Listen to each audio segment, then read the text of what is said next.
Thank you so much for your support on the channel. Welcome back. Now, in the last video, I showed you how to make a fitted sheet.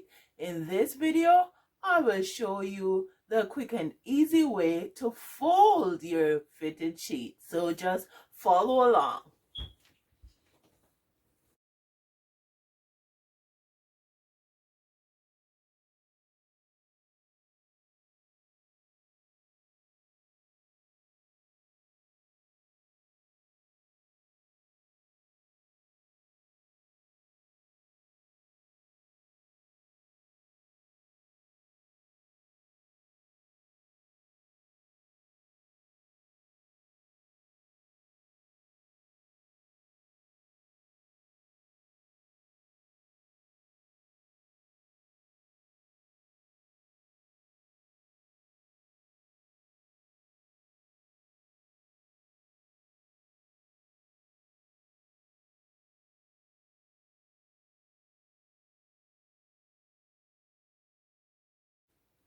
And that is the quickest and easiest way to fold your fitted sheet. If you know somebody who can use this video, please share it with them. Leave me your thumbs up and also your comments.